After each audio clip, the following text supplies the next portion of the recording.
সবাই একটু হাত জোর করুন, সবাই হাত জোর করো। যারা শিবের ভক্ত, শিবকে ভালোবাসো, সবাই একটু হাত জোর করো, একটু শিবের স্তুতি পাঠ। প্রভু মীন মনীষ মহেশ গুণ গুণহীন মহেশ গণাধরণ রণ নির্জিত দুর্জয় দাত্যপুরম প্রণমামি শিবম শিব কল্পতরু। ওম নমঃ শিবায়, ওম নমো শিবায়, ওম নমঃ শিবায়, ওম নমো শিবায়, ওম নমঃ শিবায়, ওম নমো শিবায়। গিরিরাজ সুতানি তবাম তনু তনু নিন্দিত রাজিত কোটি বিধু বিধু বিষ্ণু শিরোধৃত পদ যুগ প্রণমামি শিবম শিব কল্পতরু। ওম নমঃ শিবায়, ওম নমঃ শিবায়, ওম নমঃ শিবায়, ওম নমো শিবায়। ওম নমঃ শিবায়। চাঁদের স্ত্রীরা শিবের ধ্যান করল। ভোলানাথ যখন চোখ খুললেন দেখলেন 27টা মেয়ে পরপর দাঁড়িয়ে আছে। কে গো তোমরা? চাঁদের স্ত্রীরা শিবের কে হচ্ছে মা? কে হচ্ছে? খুব মিষ্টি সম্পর্ক। দক্ষরাজের বড় মেয়ে পার্বতী, পার্বতীর বরকে বলো শিব। পার্বতীর পরপর 27টা বোনকে চাঁদ একা বিয়ে করেছে। তাহলে দক্ষরাজের বাড়ির বড় জামাই শিব, ছোট জামাই চাঁদ। শিব আর চাঁদ ভাই না ভাই? তাহলে শিবের কে হবে? চাঁদের স্ত্রীরা কে হবে? শালিকা কিংবা জামাই, জামাইবাবুর সম্পর্ক। বলে জামাই বাবু আপনি কিছু একটা উপায় করুন। বলে ঠিক আছে, এক কাজ করো, ওই এক কলা চাঁদকে আমার জটার মধ্যে রেখে দাও, এখানে কারোর অভিশাপ কাজে লাগবে। অমনি শিবের জটার মধ্যে চাঁদ এলো, ওই জন্য শিবের নাম হলো চন্দ্রচূড়। ওই এক কলা চাঁদ সর্বপ্রথম জ্যোতির্লিঙ্গ সৃষ্টি করলেন সোমনাথ। সেখানে পূজা তৎপর ইত্যাদি করে নিজের বাকি জ্যোতি ফিরে পেয়েছিল বলে প্রভাযুক্ত আশু থেকে ওই তীর্থের নাম হয়ে যায় প্রভাস তীর্থ। তাহলে আকাশের চাঁদ কলঙ্কিত চাঁদ, আর আমার গৌরাঙ্গ নিষ্কলঙ্ক চাঁদ। আকাশের চাঁদের ভয় আছে রাহু কেতু, কিন্তু গৌরাঙ্গের কোনো ভয় নেই। আকাশের চাঁদ যখন আকাশে দেখা যায় তখন পুকুরের মধ্যে শালুক ফুল ফোটে, আর গৌরাঙ্গের প্রকাশে প্রতিটি ভক্ত হৃদয়ে আমাদের রায় পদ্মিনী প্রকাশিত হয়। এই হচ্ছে বিষয়। স্বমহিমায় স্বমর্যাদায়, কিন্তু কেউ থাকবে কেউ থাকবে না। ওই জন্য যতক্ষণ আছো নিঃশ্বাসে নাহি বিশ্বাস। সবাইকে বিশ্বাস করা যায়, কিন্তু নিজের শ্বাসকে বিশ্বাস করা যায় না। নির্ধারিত সময় অনুসারে তুমি যতটুকু সময়ের মধ্যে এসেছো ততটুকুই তোমার সীমারেখা। ওই সময়টা তোমার জীবনে চলে যখন আসবে, সব ছেড়ে তোমায় চলে যেতে হবে। আর যাবার বেলা একমাত্র ভগবানের নাম। সে মাতাল হোক, চরিত্রহীন হোক, ডাক্তার হোক, উকিল হোক, ব্যারিস্টার হোক, মন্ত্রী হোক, কিংবা পথের ভিখারি হোক, যখন গন্তব্যস্থলে যেতে হবে, শ্মশানের দিকে যাত্রা করতে হবে, তখন একটাই কথা, বলো হরি, বলো হরি, হরি বল, বলো হরি। হরি বল। তাহলে আপনারা বুঝতে পারছেন যে ভগবানের নাম ছাড়া আমাদের কোনো গতি নেই। ভগবানকে চোখে দেখা যায় না,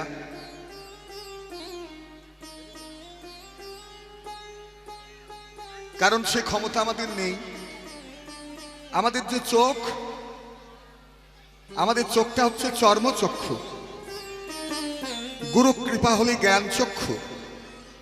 আর ভগবান দর্শনের সৌভাগ্য যদি কোনো ভাগ্যবান ভাগ্যবতী জীবনে হয়, তবে এই চোখ দুটোই হবে দিব্য চক্ষু, দিব্য দৃষ্টি।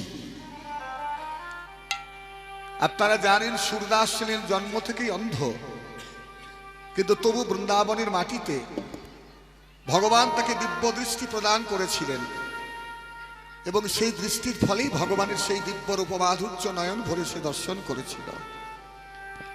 দক্ষিণ ভারতের বিশিষ্ট ভক্ত, শুদ্ধ প্রেমিক, যিনি ঠাকুর বিল্লমঙ্গল নামে যার পরিচিতি বৈষ্ণব সমাজে, ভক্ত সমাজে, যার গান, যার কথা, যার গ্রন্থ আমার চৈতন্য মহাপ্রভুর বড় প্রিয় ছিল, তার গ্রন্থের নাম শ্রীকৃষ্ণ করুণামৃতম।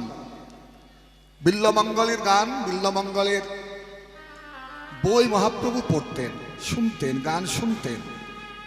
সেই বিল্লমঙ্গল ও বেলকাটা দিয়ে নিজের এই চোখ দুটোকে অন্ধ করেছিল, আর অন্ধত্ব অবস্থাতেও সে বৃন্দাবনে ভগবান শ্রীকৃষ্ণের দর্শন পেয়েছিল। কেন না, গোবিন্দ তাকে দিব্য দৃষ্টি প্রদান করেছিলেন। আচ্ছা, আমার একটা প্রশ্ন আছে আপনাদের কাছে, আমরা জেগে আছি না ঘুমিয়ে আছি? কি বলেন মা, আমরা জেগে আছি না ঘুমিয়ে আছি? যদি বলেন আমরা জেগে আছি, তাহলে জেগে থেকে দেখছি কি?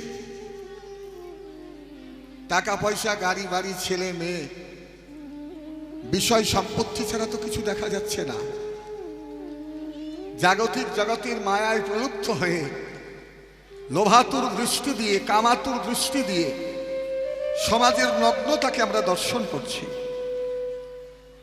কিন্তু আধ্যাত্মিক চেতনাবোধ যদি কারোর মনের মধ্যে জাগ্রত হয়, আর ভগবান যদি তাকে সেই দিব্য দৃষ্টি প্রদান করেন, প্রেমাঞ্জনা ছুরিত ভক্তি বিলোচনী সন্ত এব হৃদয়ম অবলোকয়ন্তীম শ্যাম সুন্দরম গোবিন্দমাদি পুরুষম। ব্যাখ্যাটা করি। এই যে চোখ, আচ্ছা চোখে চশমা পড়লে কি ভগবান দেখা যায়? কি বলেন? চোখে চশমা, এমন কোনো চশমা আছে যে ভগবান দেখা যাবে? আপনার চোখে দৃষ্টি কম হলে, চোখে পাওয়ার কম হলে চশমার দ্বারা সেটা ভালো হয়। কি দূরের জিনিস, কাছের জিনিস বড় করে দেখা যায়, কিন্তু চশমা পড়লে কি ভগবান দেখা যায়? কিন্তু ভগবান আমাদেরকে দেখেন। সেটা কেমন? যারা ভিআইপি, রাষ্ট্রপতি, প্রধানমন্ত্রী, এমপি, এমএলএ, কোনো মন্ত্রী, তারা যখন কোনো গাড়িতে করে যান, পারমিশন আছে তাদের গাড়িতে কালো কাঁচ লাগানো আছে। তো কালো কাঁচ থাকলে কি হয় না, ভেতর থেকে বাইরেটা দেখা যায়। ভেতর থেকে বাইরেটা দেখা যায়, গাড়ির ভেতরে যে থাকবে সে বাইরে দেখতে পাবে, কিন্তু বাইরের থেকে ভেতরটা দেখা যাবে না। আমরা ভগবানের বাইরে আছি, তো ওই জন্য এই চোখ দিয়ে ভগবানকে দেখতে পাই না, কিন্তু ভগবান আমাদের সব সময় লক্ষ্য করেন। গতিবিধি আমাদেরকে তিনি লক্ষ্য করেন প্রতি মুহূর্তে, প্রতি ক্ষণে। কারণ যখন মায়ের পেটে ছিলাম, তখন ভগবান আমাদেরকে আমাদের খাদ্যের যোগান দিয়েছিলেন। মা খেয়েছেন, তার পুষ্টি মাতৃস্তনে জমা হয়েছে। সেই দুগ্ধ সেবা করে আমরা আস্তে আস্তে মাতৃগর্ভে বড় হয়েছি। জন্মের পরে একমাত্র খাদ্য শিশুর মাতৃস্তনের দুগ্ধ, সুধা। সেটা মিষ্টি নয়, সুগার হবে, টক নয়, অম্ল হবে, গরম নয়, শিশুর নরম মুখে ছ্যাঁকা লাগবে, কিংবা ঠান্ডা নয়, সর্দি কাশি হবে। তাহলে একমাত্র ঈশ্বরের কৃপা ব্যতীত সেদিন আমরা বড় হতে পারতাম না। দুনিয়াতে ভগবানকে না দেখতে পেলেও জীবন্ত, চলন্ত, চলমান ভগবান আমাদের সামনেই রয়েছেন। তা হচ্ছেন আমাদের পিতা এবং মাতা। তারা নিজেদের জীবনের সর্বসুখকে বিসর্জন দিয়ে হাতে ধরে চলতে শিখিয়েছেন, কোলে করে বলতে শিখিয়েছেন, খেতে শিখিয়েছেন। ওরে ভাই, দুনিয়াতে সব করো, কিন্তু পিতামাতাকে কেউ ভুলে যেও না। পিতামাতার সন্তানের প্রতি যে দান, এটা অনস্বীকার্য আমাদের কাছে। ওই জন্য আপনাদের কাছে নিবেদন, মনের দরজা দিয়ে ভগবানকে দেখো, কিন্তু মনের দরজা দুটো খুলতে হবে তো। দরজা তো ভেতর থেকে আমাদের বন্ধ। আমাদের জ্ঞানের দরজা খোলা আছে, কর্মের দরজা খোলা আছে, কিন্তু ভক্তির দরজা খোলা নেই।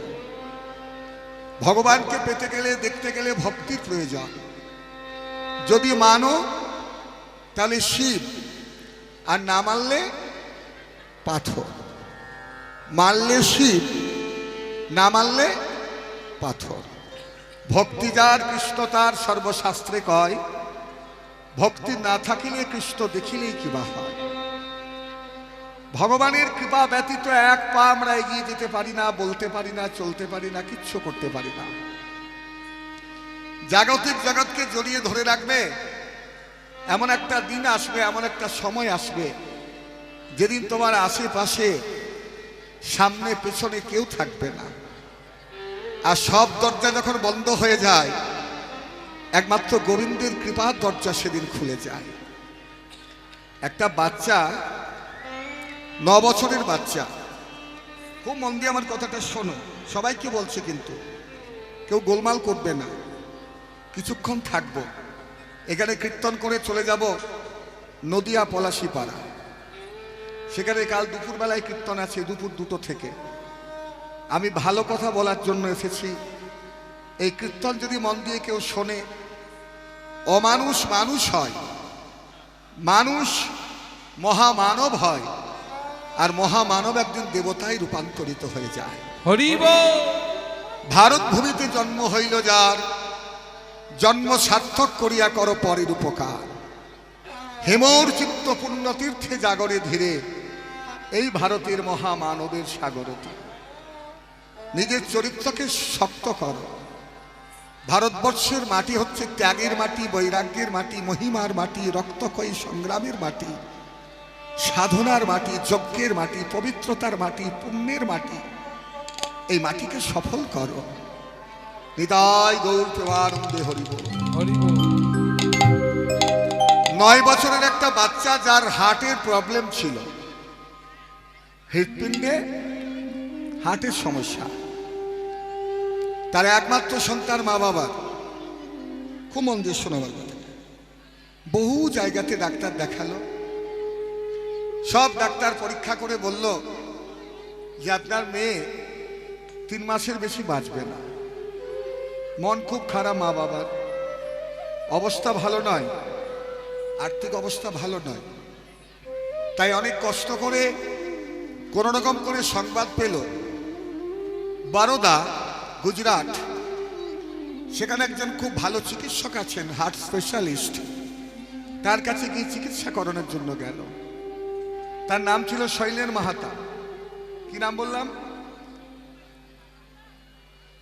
তিনি পরীক্ষা নিরীক্ষা করে ওই একই কথা বললেন যে আপনার মেয়ে 3 মাসের বেশি বাঁচবে না। যদি অপারেশন করেন তাও 3 মাস বাঁচবে, যদি না করেন তাও 3 মাস বাঁচবে। বরঞ্চ অপারেশন করা থেকে একটা ঝুঁকি থেকে যায়। অপারেশন থিয়েটারে অপারেশন চলাকালীনও কিন্তু মারাও যেতে পারে।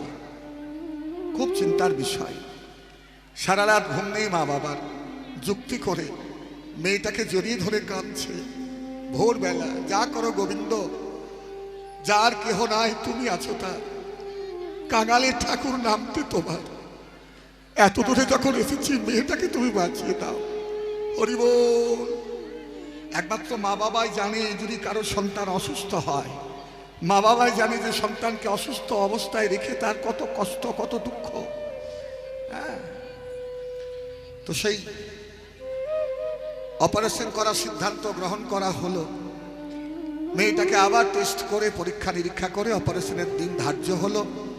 অপারেশন থিয়েটারে নিয়ে যাওয়া হলো, টেবিলে শুইয়ে দেওয়া হলো। ডাক্তার চিকিৎসা করতে এলেন, অপারেশন করতে এলেন। এসেই মেয়েটার মাথায় হাত বুলিয়ে বলছেন, মা কেমন আছিস মা? বলে খুব ভালো আছি।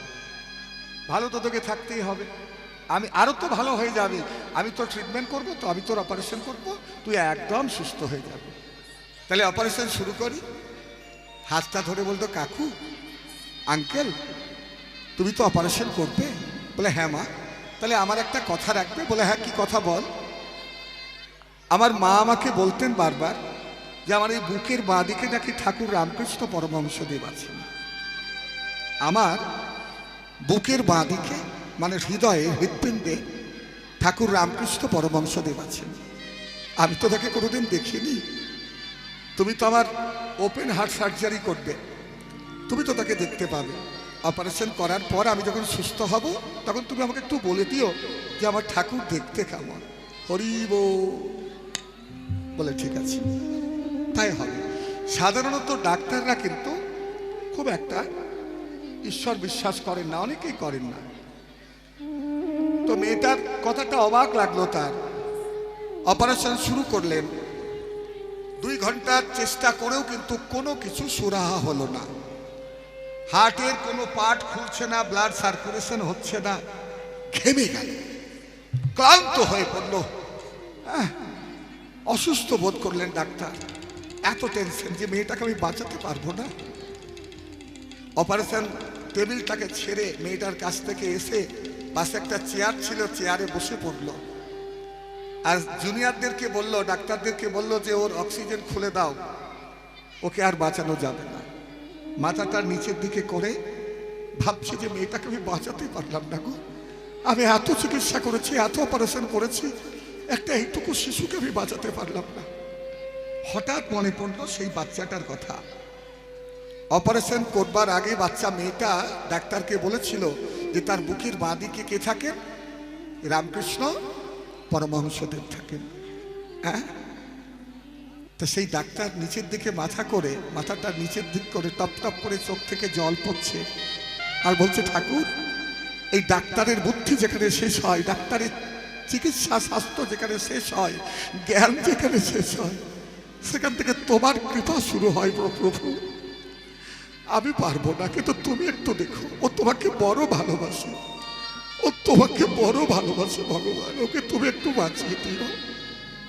হঠাৎ এই কিছুক্ষণ যখন এই কথাটা চিন্তা করছে, টপ টপ করে কাঁদছে ডাক্তার, হঠাৎ জুনিয়র ডাক্তাররা চিৎকার করে উঠল, স্যার কি হলো? বলে দেখুন, ব্লাড সার্কুলেশন শুরু হয়ে গেছে। হ্যাঁ, ব্লাড সার্কুলেশন? বলে হঠাৎ হঠাৎ ব্লাড সার্কুলেশন শুরু। তাড়াতাড়ি ডাক্তার এলেন, হার্টের সমস্ত ব্লকেজ গুলো খুলে গেল, পার্ট খুলে গেল, একদম সুন্দর অপারেশন করে ফেললেন তিনি। মেয়েটা সুস্থ হয়ে গেল, বেঁচে গেল। 15 দিন পর মেয়েটার সাথে যখন আবার দেখা করতে এলেন সেই ডাক্তার, মাথায় হাত বুলোচ্ছেন, বাচ্চা মেয়েটা ডাক্তারের হাত ধরে বলল, আঙ্কেল, তুমি তো আমাকে বাঁচিয়ে দিলে, তুমি তো আবার হার্ট সার্জারি করেছো, তোমাকে বলেছিলাম মনে আছে, ওপেন হার্ট সার্জারি করেছো তুমি, তুমি তো আমার ঠাকুরকে দেখতে পেয়েছো, বলো না, বলো না গো, আমার ঠাকুর দেখতে কেমন বলো। মেয়েটাকে বুকে জড়িয়ে ধরে বললো, মা, আমি তাকে দেখিনি, আর তুইও কোনোদিন দেখতে পাবি না। ভগবানকে এই চোখে দেখা যায় না রে মা। তা বলে কি ভগবান নেই? ভগবান আছে, প্রতি পদে ক্ষণে মুহূর্তে সঙ্গে সঙ্গে তিনি আমাদের আছেন। যেমন বাতাস চোখে দেখা যায় না, কি বাতাস চোখে দেখা যায়, কিন্তু বাতাস ছাড়া তো আমরা বাঁচতেও পারি না। সেই রকম ভগবানকে এই চোখে দেখা যায় না, কিন্তু তা বলে কি ভগবান নেই? ভগবান প্রতি মুহূর্তে, প্রতি ক্ষণে, প্রতি পলে আমাদের সাথে রয়েছে। সবাই মিলে প্রভানন্দে দুটো বাহু তুলে বলো, হরি বল, হরি বল। হে ঠাকুর, জীবন পথে চলতে গিয়ে আমি যদি করি ভুল, সে ভুল আমার হয় যেন গো তোমার পূজারি ফুল। হে ঠাকুর, জীবন পথে চলতে গিয়ে যদি করি ভুল, সে ভুল আমার হয় যেন গো তোমার পূজার ফুল। সে ভুল আমার হয় যেন গো তোমার পূজার ফুল। হে ঠাকুর ওগো কি চাহিয়ার কি না চাহি কিছু নাহি জানি দয়া কি চাহিয়ার কি না চাহি উলুধ্বনি কিছুই নাহি জানি। শুধু অন্তরে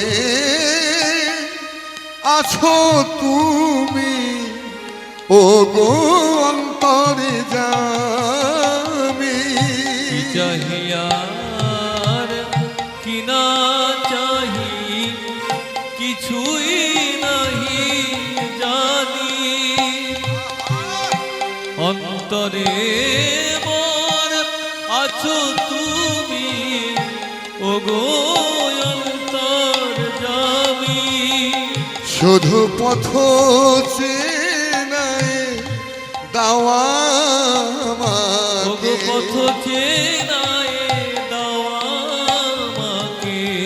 আমি যদি করি ভুল সে ভুল আমার হয় যেন গো তোমার পূজার ফুল।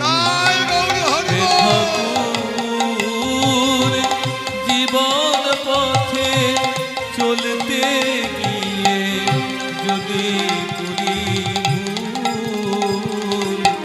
সে ভুল আমার হয় যেন গো তোমার পূজার ফুল।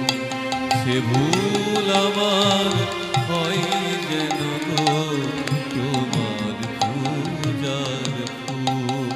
হে ঠাকুর ওগো সংসারে দুঃখ জ্বালা মাথায় নিয়ে যত চলেছি স্রোতের মুখে ভাগা তরির মতো সংসারে রে দুঃখ জ্বালা মাথায় নিয়ে যত চলেছি স্রোতের মুখে ভাগা তরির মতো। শুধু পথ চেনায় দাওয়া শুধু আমাকে পথ চেনায় দাওয়া আমাকে। আমি যদি করি ভুল সে ভুল আমার হয় যেন গো তোমার পূজার ফুল।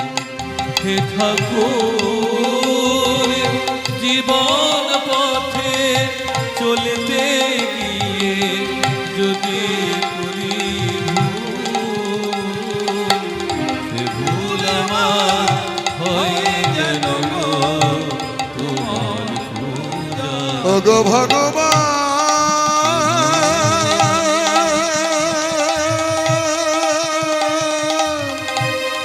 ওগো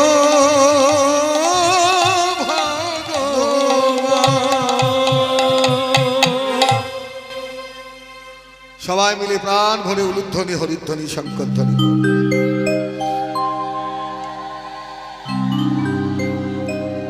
দামিনী দাম ও দমন রুচি দর্শনে দূরে গিয়ে দর পাখি দাম। এবারে রূপের বর্ণনা শুরু করলাম, খুব মন দিয়ে শুনতে হবে। দামিনী দাম দমন রুচি দর্শনে দূরে গিয়ে দর পাখি দাম। দামিনী মানে কি? দামিনী মানে কি? বিদ্যুৎ। শোনো, সব যে জানবে তা কিন্তু না, আমার কাছে শোনো, সব জানতে পারবে। দামিনী মানে বিদ্যুৎ, দাম মানে মালা। মালা তো এখনো এলো না আমার গলায়, জানি না মালা আছে কিনা। দামিনী মানে বিদ্যুৎ, দাম মানে মালা। তাহলে বিদ্যুতের মালা দমন হলো রুচি, রুচি মানে রূপ। কার রূপ? না গৌরাঙ্গ রূপ। দর্শনে মানে দেখে। দূরে গিয়েও দরপক্ষী দাব দূর হলো কন্দর্পের অহংকার।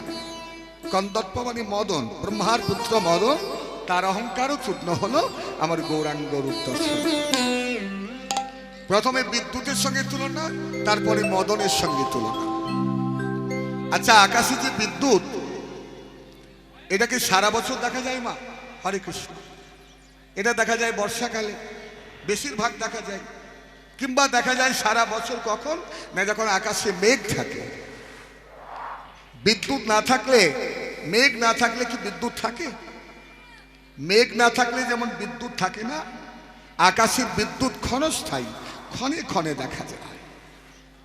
যখন মেঘ থাকে তখন বিদ্যুৎ থাকে, কিন্তু মেঘমুক্ত আকাশে, ফাঁকা আকাশে, নীল আকাশে, শূন্য আকাশে বিদ্যুৎ থাকে না। কিন্তু আমার গৌরাঙ্গ তো চিরস্থায়ী। তিনি যেমন মন্দিরে আছেন, ভক্ত হৃদয়ে আছেন, মঠে আছেন, তীর্থে আছেন, তিনি যেমন আছেন তেমন থাকবেন। হ্যাঁ, আর তেমন তিনি অতীতেও ছিলেন। তাহলে আকাশের বিদ্যুৎ ক্ষণস্থায়ী, প্রথম বিচার। আর গৌরাঙ্গ চিরস্থায়ী। দুই, আকাশের বিদ্যুৎ নিরস, কোন রস, কাঠখট্টা, প্রকৃতির একটা উপাদান মাত্র। কিন্তু গৌরাঙ্গ হচ্ছেন সরস। গৌরাঙ্গ সরস, প্রেম ভক্তি বৈরাগ্যের রস সর্বাঙ্গের মধ্যে এমন ভাবে জড়িয়ে রয়েছে যে প্রেম ভক্তি রসে শান্তিপুর ডুবু ডুবু নদী ভেসে যায়। এসেছে ব্রজের বাঁকা কালো সখা করে, এসেছে ব্রজের বাঁকা কালো সখা দেখবিয়া। চলো যাই নদিয়ায়, চলো যাই নদিয়ায়। এসেছে ব্রজের বাঁকা কালো সখা দেখবিয়া। চলো যাই নদিয়া, চলো যাই নদিয়া। এসেছে ব্রজের বাঁকা কালো সখা দেখবিয়া। তোদের নদিয়া, তোদের নদিয়া। রং ফিরেছে, ঢং ফিরেছে, রং ফিরেছে, ঢং ফিরেছে। তাই তো কালো এবার চেনা রং যায়। ফিরেছে, ঢং ফিরেছে, কালো এবার চেনা যায়। এসেছে ব্রজের বাঁকা কালো সখা দেখবিয়া। চলো যাই নদিয়া, চলো যাই নদিয়া। এসেছে ব্রজের বাঁকা কালো সখা দেখবিয়া। চলো যাই নদিয়া, চলো যাই নদিয়া। আর তার কালো বরণ নাই, কালো বরণ নাই। আর তার কালো বরণ নাই। কালো বরণ না ও গৌরাঙ্গ সঙ্গ পেয়ে গৌরী হলো তাই। কালো বরণ নাই, ওই রায়ঙ্গ সঙ্গ পেয়ে গৌর হলো তাই। দেখো ব্রজ ভাবের খেলা, দেখো ব্রজ ভাবে খেলা। ও গো আমার ব্রজ ভাবের খেলা। ব্রজ ভাবে খেলা। দেখো ব্রজ প্রেমের খেলা খেলতে এলো নদিয়ায়। এসেছে ব্রজের বাঁকা কালো সখা দেখবিয়া। তোদের নদিয়া, চলো যাই নদিয়া। এসেছে ব্রজের বাঁকা কালো সখা দেখবিয়া। তোদের নদিয়া, চলো যাই নদিয়া। তাহলে আকাশের বিদ্যুৎ ক্ষণস্থায়ী, গৌরাঙ্গ চিরস্থায়ী। আকাশের বিদ্যুৎ নিরস, গৌরাঙ্গ সরস। আকাশের বিদ্যুৎ যখন আকাশে থাকে তখন হঠাৎ হঠাৎ বাজ পড়ে না? বিদ্যুৎ দেখা দিলে বাজ পড়ার ভয় থাকে না? আর সেই বাজ যদি গাছের উপরে পড়ে গাছ চলে যায়, মানুষের উপরে পড়লে মানুষের মৃত্যু হয়। তাহলে বিদ্যুৎ আমাদেরকে মৃত্যু দান করে।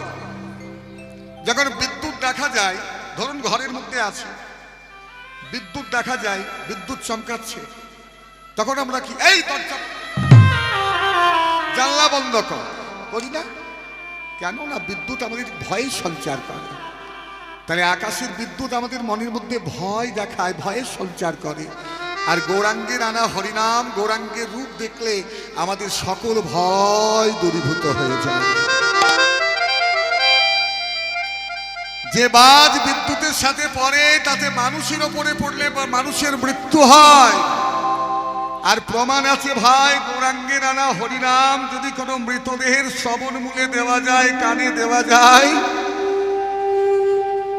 তাহলে মরা দেহ কিন্তু প্রাণের সঞ্চার হয়। শ্রীবাসীর পুত্র মহাপ্রভুর হরিনামেই কিন্তু বেঁচে গিয়েছিল। আবার দেখো, নবদ্বীপে গোপাল নামে একটা ছেলে, বাজ পড়ে যার মৃত্যু হয়েছিল। ছেলেটা মাঠের মধ্যে খেলছিল, মেঘ ছিল আকাশে, বাচ্চা ছেলে, হঠাৎ বিদ্যুৎ চমকেছে, বাজ পড়েছে, ছেলেটার উপর মারা গেছে। সমাজ বাড়িতে ছিলেন রামদাস বাবাজি মহারাজ।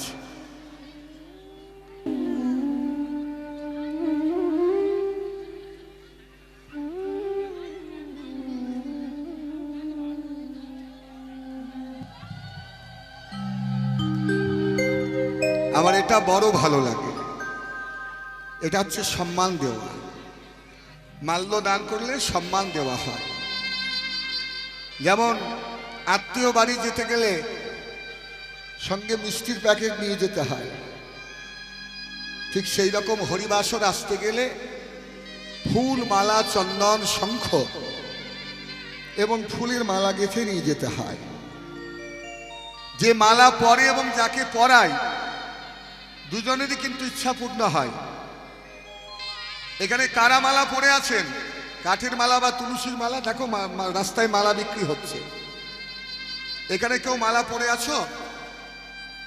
একটু হাত তুলে দেখাও যারা মালা পরেছ। অনেক আছে, বাহ, খুব ভালো। অন্তকালে চ মামি বৈশ্বরণু তবা কালীবরম ইয়াহ প্রয়াত সমদ্ভাবং জাতি নষ্ট সংশয়। এতে কোনো সংশয় নেই। মৃত্যুর পূর্বে যারা কৃষ্ণ শরণ নিয়ে প্রাণ ত্যাগ করবে, পরের জন্মে তাদের কৃষ্ণচরণ প্রাপ্তি হয়। যেমন অজামিল সারা জীবন এমন কোনো খারাপ কর্ম নেই যে সে করলো না, কিন্তু মৃত্যুর আগে তার ছেলের নাম রেখেছিল নারায়ণ। এই নারায়ণ বলে তার মৃত্যু হলো।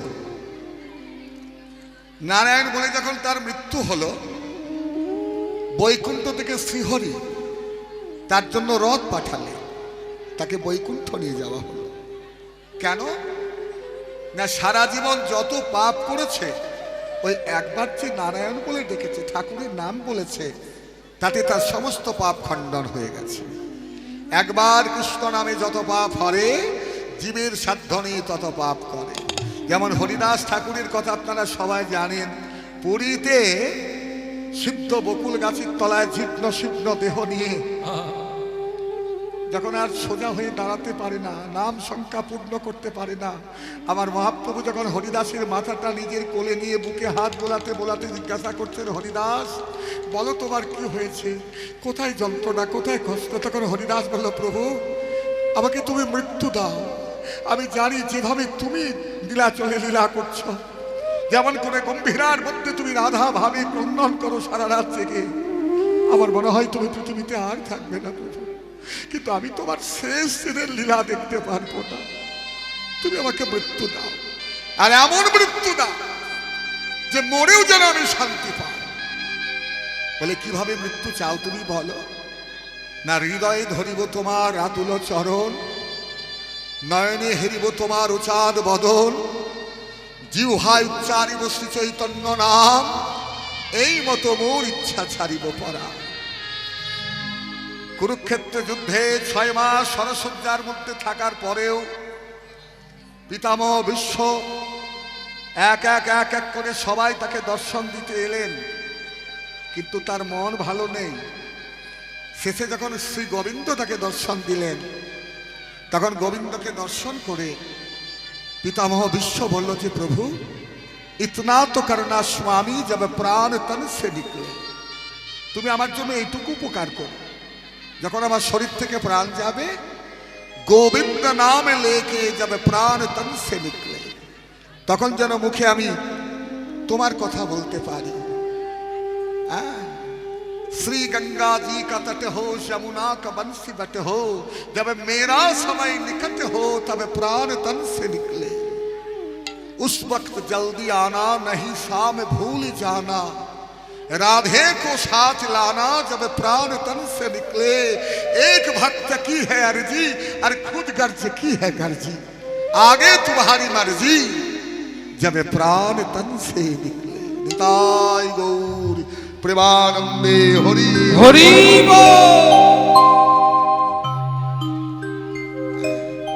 ওই জন্য বিদ্যুৎ আমাদেরকে মৃত্যু দান করে, আর গৌরাঙ্গের আনা হরিনাম আমাদেরকে জীবন দান করে। বিদ্যুতের সঙ্গে তুলনা হলো না মা, মনে রাখবে কার কার সঙ্গে তুলনা করলাম। প্রথমে বিদ্যুৎ, এরপরে কার সাথে তুলনা করছি? ওই যে দূরে গেও দর্প কি দাপ, দর্প কি দাপ, দর্প মানে কন্দর্প, মদন, ব্রহ্মার পুত্র মদন, যার 5 বাণ।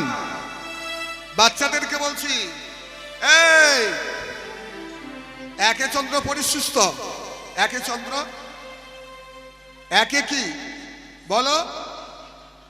একে চন্দ্র, আকাশে একটাই চাঁদ, 2 পক্ষ, কৃষ্ণপক্ষ শুক্লপক্ষ, 3 নেত্র, শিবের কপালে একটা, এখানে 2, 4 ঋক্সাম যজু অথর্ব, 5 পঞ্চবান মদন মাদন স্তম্ভন শোষণ মোহন, 6 ঋতু গ্রীষ্ম বর্ষা শরৎ হেমন্ত শীত বসন্ত, 7 সমুদ্র।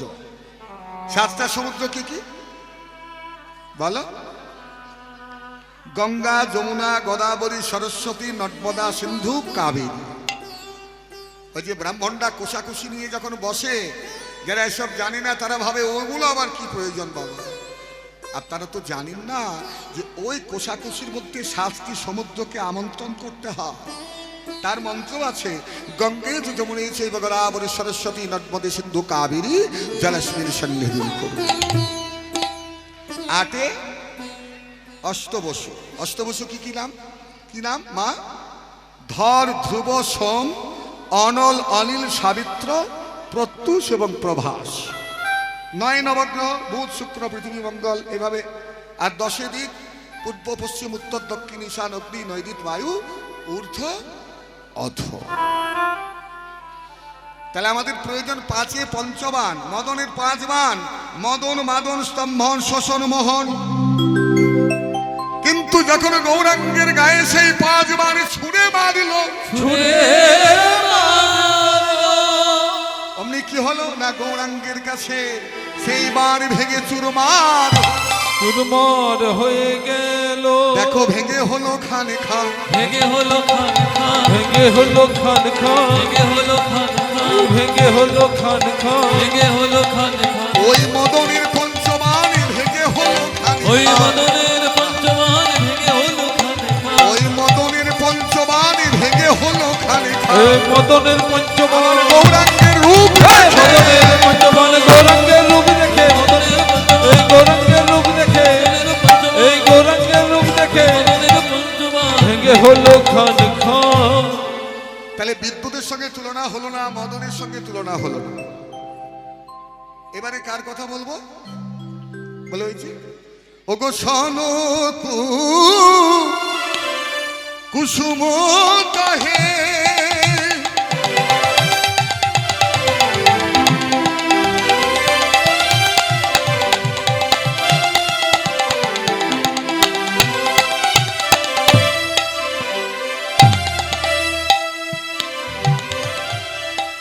এবারে কোন গো নয় সজনী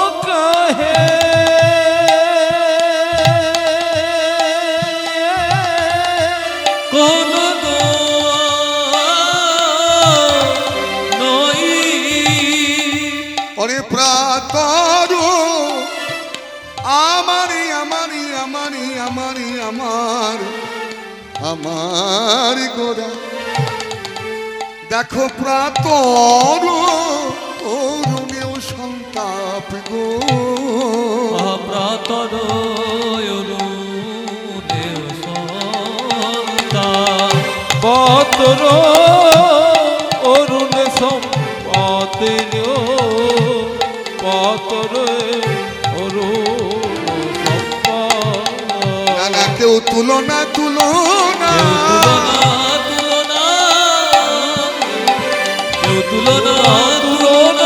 ভুবন ভোলা গোড়ার কথা কেউ তুলনা তুলনা ওই ভুবন ভোলা গোড়ার কথা তুলনা এরূপ জগতে যে মেলে না গো তুলনা তুলনা ওই জগতে যে মেলে না গো তুলনা আবার হার মেনেছে গরু সোনা তুলনা হর মেনেছে গরু আমি দিদি গরু পের হর মেনেছে গরু তারে আহারে আহারে আহারে আহারে আহারে আহারে আহারে আহারে আহারে তুলনা তুলনা প্রাতর অরুণেও সন্তাপ গো প্রাতর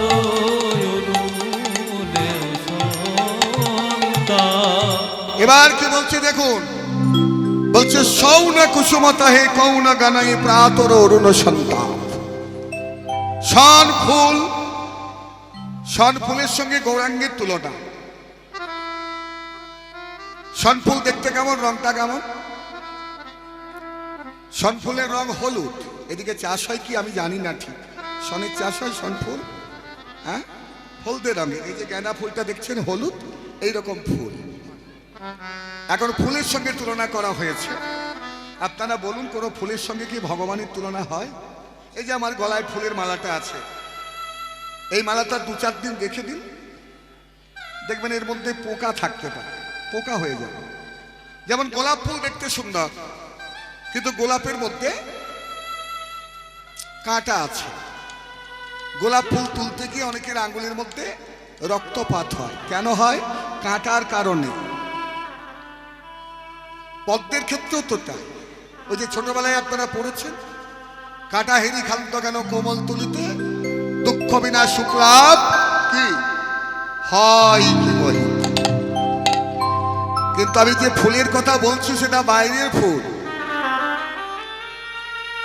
আমি যে ফুলের কথা বললাম সেটা বাইরের ফুল ভগবানকে যদি দিতে হয় রে ভাই তবে বাইরের কোনো ফুল নয় কোনো কেনা ফুল নয় বহুমূল্য টাকা দিয়ে কোনো কেনা মালা কোনো কেনা ফুল ভগবানকে তুমি দিও না তার মধ্যে অহংকার থাকবে তার মধ্যে প্রাচুর্য থাকবে তার মধ্যে অভিমান থাকবে তার মধ্যে গর্ব থাকবে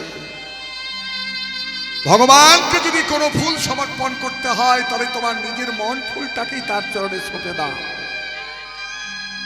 কিন্তু একটু বিচার করে দেখো এই যে মন ফুল তুমি তার চরণে সমর্পণ করবে একবার কি ভেবে দেখেছো মা তোমার এই সুন্দর মনটা পবিত্র তো এই মনটা এখন আর সুন্দর নেই এই মন সুন্দর ছিল যখন মায়ের পেটে ছিলাম মাতৃগর্ভে ছিলাম ওই তটস্থ অবস্থায় তটস্থ জীব আমরা 7 মাস তখন ভগবানের সেই চিত্তাকর্ষক দিব্য রূপমাধুর্য দর্শন করেছিলাম ভগবানের চরণে নিজেকে সমর্পণ করে বলেছিলাম যে প্রভু তোমার আজ্ঞায় আমি চলবো ফিরবো আমি ধর্ম আচরণ করব গর্ভে ছিলাম যোগে ছিলাম ভূমে পড়ে খেলাম মাটি ওরে ধাত্রীতে কেটেছে নারী এখন মায়ার বেরি কিসে কাটি এই যে মায়ার মোহের মধ্যে পড়ে গেলাম, ভগবানকে ভুলে গেলাম, এই যে সুন্দর মনটা মাতৃগর্ভ থেকে মায়ার সংসারে আসার পর চারিদিকের কাম, ক্রোধ, লোভ, মদমোহ, মাৎসর্য, দুর্বাসনা, কামনা, হিংসা, সততা, লোভ, লালসা, জাল, জুয়াচুরি মনটাকে এমন ভাবে আঁকড়ে ধরলো যে সুন্দর পবিত্র মন আমাদের অপবিত্র হয়ে গেল। কীর্তন শুনতে এসে কোনো লাভ নেই যদি মন তোমার পবিত্র না হয়। ওই জন্য কীর্তন শোনার প্রথম উপকারটাই কি না, চেত দর্পণমার্জনম, চিত্তরূপ দর্পণকে পরিমার্জিত করবে হরিনাম। কারণ দাঁতের জন্য মাজন আছে, চুলের জন্য শ্যাম্পু আছে, গায়ের জন্য সাবান আছে, জামা কাপড়ে ময়লা বসলে সেগুলো পরিষ্কার হয়, কিন্তু এমন কোনো সাবান, শ্যাম্পু, পেস্ট নেই যা দিয়ে তোমার মনটা পবিত্র হয়, পরিষ্কার হয়। এই মন পরিষ্কার করতে গেলে একমাত্র নয়ন জল আর হরিনাম দিয়ে তোমার মনটাকে ভালো করে ঘষে নাও। প্রভুর কাছে আত্মসমর্পণ করে দুটি বাহু তুলে একবার প্রেমানন্দে বলো, নিতাই গৌর হরি হরি বল, হরি বল। এই মন ফুল ভগবানকে না দিলে কিন্তু হবে না। এখানে তত্ত্বের দিকে বলছে যে মনটা পবিত্র না অপবিত্র। গাও গাও পুরো গৌরাঙ্গের গুণ সরল করিয়া মন। এমন কুটিল মনে হবে না, কিন্তু আমার মনের মধ্যে আছে 5 কাটা 6 পোকা। 5টা কাটা কি কি? জাতি, বিদ্যা, মহত্ব, রূপ এবং যৌবন, অহংকার। জাতির অহংকার, আমি যদি উচ্চবর্ণ জাত হই আমার মধ্যে অহংকার থাকবে। আমি মুচির পাশে, শুদ্ধের পাশে বসে কীর্তন শুনতে পারবো না, এক টেবিলে বসে খেতে পারবো না, তার সঙ্গে বসবাস করতে পারবো না, চলাফেরা করতে পারবো না। এটা জাতিগত অহংকার। এরপরে বিদ্যার অহংকার। যদি কেউ উচ্চশিক্ষিত হয় তাহলে তার মধ্যেও কিন্তু অহংকার থাকে। শিক্ষাতে ভগবান পাওয়া যায় না ভাই। কর্ম, তপ, যোগ, ধ্যান, বিধি, ভক্তি, জপ, জ্ঞান, ইহা হইতে মাধুর্য দুর্লভ। কেবল যে রাগ মার্গে কৃষ্ণ ভজন রাগে, তারই কৃষ্ণ মাধুর্য সুলভ। হরি বল। ভক্তি যার কৃষ্ণ তার, আর ভক্তি যার নেই কৃষ্ণ তার নেই। জাতি, বিদ্যা, মহত্ব, ভালো কাজ যদি কেউ করে তার মধ্যে কখনো কখনো অহংকার হয়ে যায়। রূপ যদি কেউ দেখতে সুন্দর বা সুন্দরী হয় তার মধ্যে রূপের অহংকার থাকে। একটা কথা মনে রাখবেন, আজকে রূপের খেয়াল করছেন, কিন্তু যেদিন জন্ম নিয়েছিলেন সেদিন কোথায় ছিল তোমার রূপ? সেদিন তো উলঙ্গ চলাফেরা করেছি আমরা।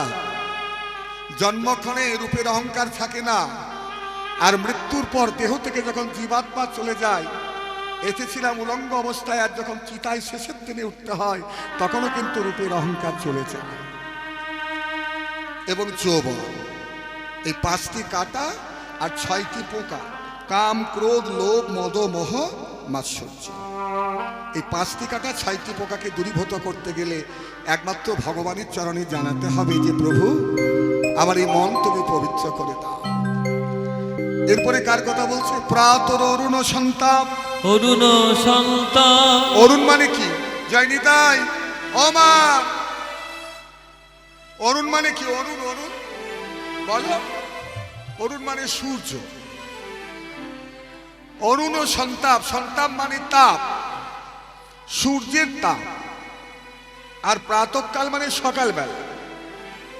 সকালবেলাকার সূর্যের সঙ্গে গৌরাঙ্গের তুলনা। বলে সকালবেলাকার সূর্য সকালেই ভালো লাগে। কি বলেন? সকালবেলাকার সূর্য যখন পূব আকাশে দেখা যায় তখন সকালেই ভালো লাগে, কিন্তু সেই সূর্য যখন দুপুরবেলা মাথার উপরে আসে আর কি ভালো লাগে? লাগে না? কেন লাগে না? সূর্য তখন তাপ দেয়, গরম দেয়, কষ্ট দেয়, জ্বালা দেয়। সূর্য আমাদেরকে ঝলসে দেয়। তাহলে সূর্য আমাদেরকে তাপ দেয় আর গৌরাঙ্গ তাপ দূরীভূত করে দেয়। জীবের চিতাবে জ্বালা হরণে করে গো, জীবের চিতাব জ্বালা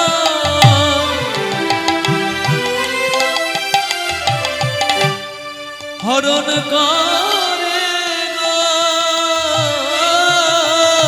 জীবের চিতা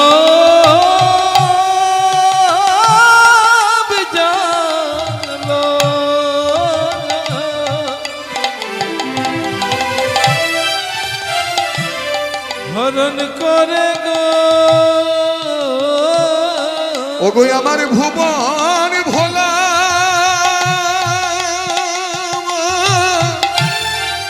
গৌরাঙ্গ রূপে জীবের বিতব ত্রিকাল জ্বালা হরি বল। হরণ করে গো। ওই ভুবন ভোলা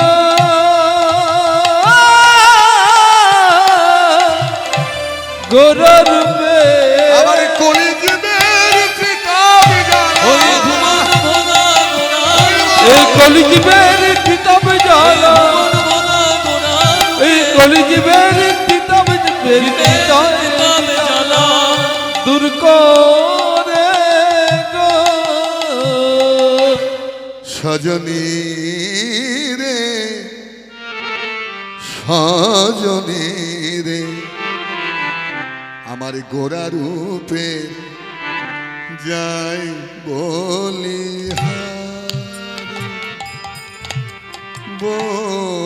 বলিহারে আমার গোরা রূপের যাই বলিহারে সজনী রে আমার গোরা রূপে জয় বলি হারি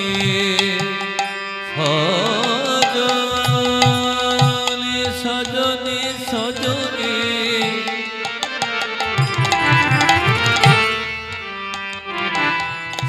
সজনী গোরা রূপের গোরা রূপের গোরা রূপের গোরা রূপে যাই বলি হারি রে গোরা রূপে জয় বলি হারি বলিহারি যাই বলিহারি যাই রে মনে মনে ভাবি ভাবি ভাবি গোরার কথা বলবো যতবার বলতে যাই যতবার বলতে যাই বটে কিন্তু ততবার যেন হেরে যায় গোরা রূপে সজনী রে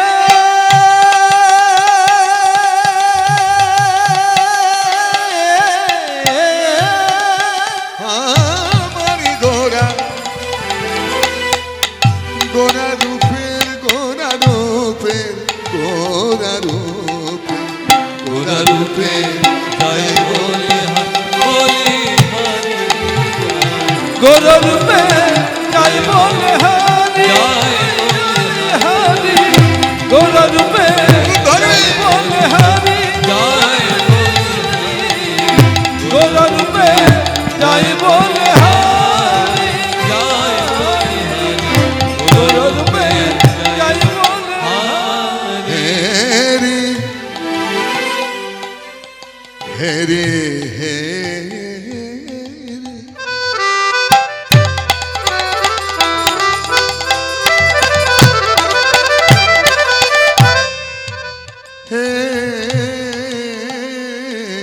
হেরি হেরি সুধাকর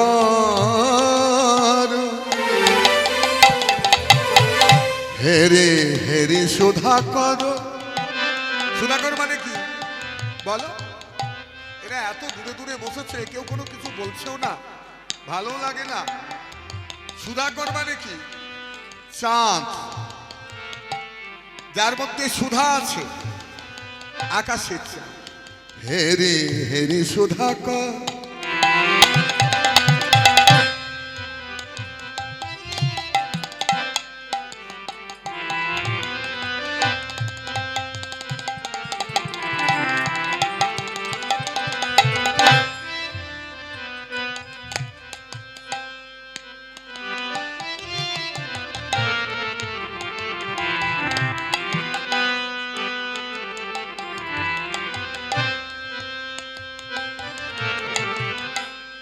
মুরশি গোরার চরণ তলে হে রে সুধা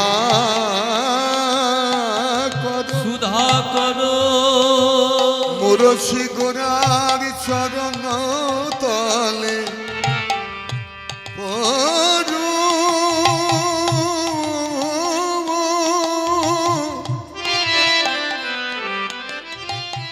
পরু দশ দশ নখ নখ নখ নখ নখ রূপ হেরে পরু দশ নখ রূপ নখ রূপ হেরে হেরি রে রূপে জয় বলিহারি জয় বলিহারি গোর ধরে জয় বলে গোরা রূপের যাই বলে গোরা রূপে জয় বলিহারি গোর রূপে জয় বলে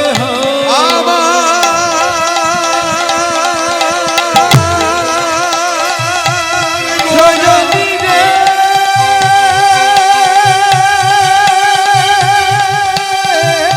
আমার গোরা গোরা রূপের জয় বলিহারি গোরা রূপে জয় বলে গোরা রূপের যাই বলে এবারে কার কথা বললাম? হ্যাঁ, দেখো সুবরণ বরণ হেরি নিজ কুবরণ সুবরণ বরণ হেরি নিজ কুবরণ বরণ বরণ হেরি নিজ কুবরণ ওই সুবরণ বরণ হেরি নিজ কুবরণ সুবরণ বরণ হেরি নিজ কুবরণ সুবরণ বরণ হেরি নিজ কুবরণ মানি আপন মনস্তাপে মানি আপন মনস্তাপে এবারে নিজ তনু জারি ভসম সমগণ ওই নিজ তনু জানি ভসম সমগণইতে ওই ছলয়ন সন্তাপে ওই থলয়ন সন্তাপে ওই ছলয়ন সন্তাপে ওই ছলয়ন সন্তাপে ভাবে যে দিল গো ভাবে যে দিল না আমি যে দিল ভাবে যে দিল না ওই আগুনের কাপে সোনা ভাবে যে দিল গো আমার ভুবন ভোলা গোরা ওই রূপে আগুনের তাপে সোনা এই ভুবন হলা গলা রূপে এই ভুবন হলা গলা রূপে এই ভুবন হলা গলা রূপে এই ভুবন হলা গলা ওই আমি যে দিল ওই থলয়ন সন্তাপে ওই থলয়ন সন্তাপে এবারে মায়েদেরকে একটা কথা জিজ্ঞাসা করি, এই যে এতক্ষণ ধরে তুলনাগুলো করলাম, কার কার সঙ্গে তুলনা করলাম এবার একটু উত্তর দিতে হবে। দেখি কেমন কীর্তন শুনছেন, বলো, প্রথম থেকে বলো। প্রথমে কি ছিল? একটার পর একটা বলতে হবে। তুমি খেতে বসেছো, মানে ভোজ খেতে, আর ভোজ খেতে বসার পর প্রথমে যদি কেউ তোমাকে চাটনি দিয়ে দেয়, ঠিক হবে?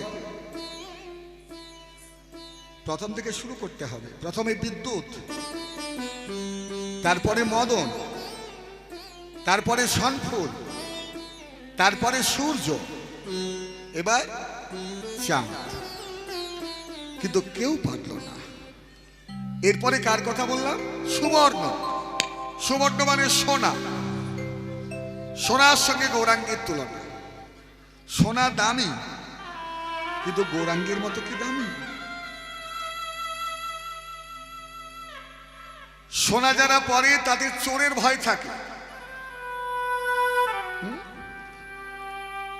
আর গৌরাঙ্গকে যারা ভালোবাসে, যারা গলায় তুলসীর মালা পরে, তাদের দেহের মধ্যে 6টা চোরের ভয় কমে। সোনার অলংকার চোরদের দৃষ্টি গোচর করে, দৃষ্টি আকর্ষণ করে, চোরদের দৃষ্টি থাকে সোনার দিকে। আর যারা তুলসীর মালা পরে তাদের দিকে দৃষ্টি স্বয়ং গোবিন্দ দিয়ে রাখে। সোনা যখন গায়ে পড়বে তাতে অহংকার হবে। সোনা গায়ে পড়লে অহংকার হয়, আবার সোনা গায়ে পড়লে আমাদের কষ্ট হয়। আস্তে আস্তে আস্তে আস্তে আস্তে কেমন কষ্ট হয়। আগেকার দিনের আমি দেখেছি ঠাকুমাগুলো এই কানের এই নরম জায়গাটার নিচেটা অনেকের কাটা থাকে, আবার অনেকের থাকেই না, আমি দেখেছি, তাই না? কেন? ভারী ভারী সোনার দুল পড়তো, সোনার কানের পড়তো, ভারীতে কেটে যেত। আবার চোর চুরি করতে এসে ওই কানেরটা নিতে গিয়ে খানিকটা কান ছিঁড়ে নিয়ে চলে যেত। ঠাকুমা করতেন কি, নিচেটা কেটে গেলে কি হবে, এই ওপর দিকে ফুটো করে পড়বে,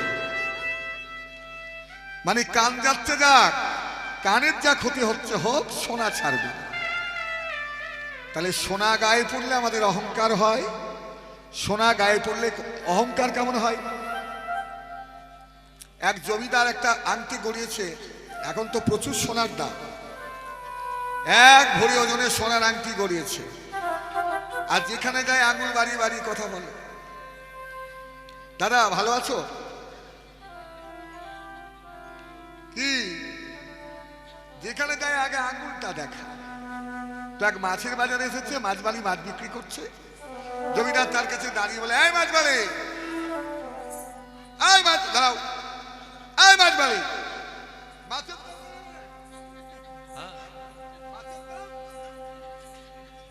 বাবা এই মাছ কিনবেন আবার চোখ কানা করবে। ভালো করে তাকিয়ে দেখছি যে লোকটার আঙুলের মধ্যে সোনার আংটি রয়েছে, সেটাই বারবার ইন্ডিকেট করছে, সেটাই বারবার দেখাচ্ছে। ও মাছবালি গরিব, কিন্তু শখ ছিল, কষ্ট করে একটা সোনার তাবিজ গড়িয়েছিল। মেয়ে মানুষ তো, ব্লাউজ পরেছিল, ব্লাউজে ঢাকা ছিল। জমিদার বুঝতে পারিনি। এবার যখন জমিদার আবার এসে জিজ্ঞাসা, কি বললাম শুনতে পাচ্ছ না? ওটা আপনি তাড়াতাড়ি ব্লাউজটাকে তুলে বলছে 200 টাকা, 200 টাকা। সোনা গায়ে পড়লে আমাদের অহংকার হয়, আর গৌরাঙ্গকে অঙ্গে যারা ধারণ করে তাদের অহংকার চিরদিনের জন্য চলে যায়। একটু উলুধ্বনি দিলে মন্দ হয় না? দেখো, যদি চুপ করে বসে থাকো ভাল লাগবে আমার? হ্যাঁ, ভালো লাগবে? আহা গৌরী রত করে যত আমি রাখব হিয়া মাঝে, গৌরভূষণ করব ধারণ যেখানে যেমন সাজে। গৌর রত করে যত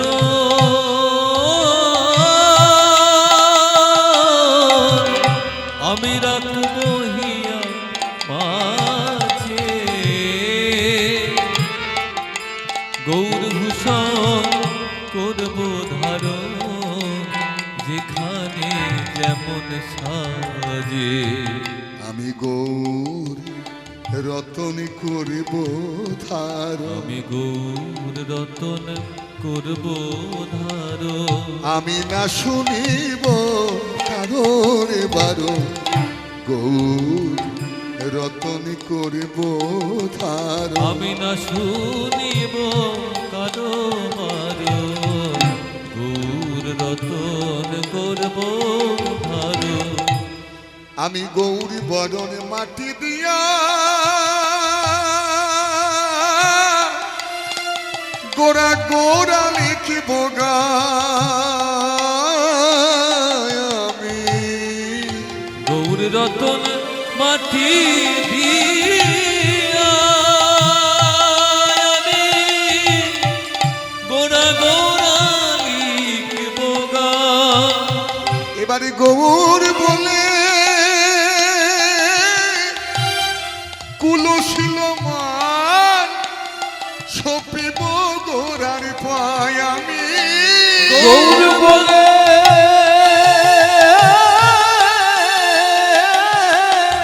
কুলশীল মান লিখব গোরার গান। দেখছো কিশোর গৌরী বলে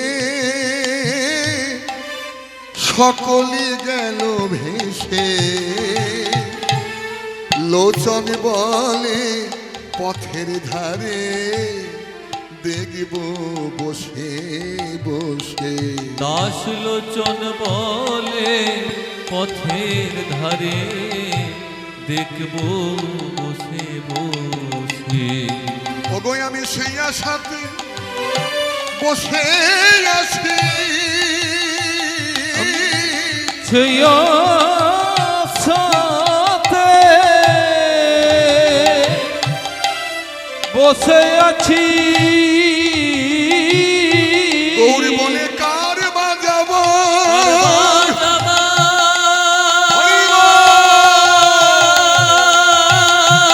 যাবার সময় হলো।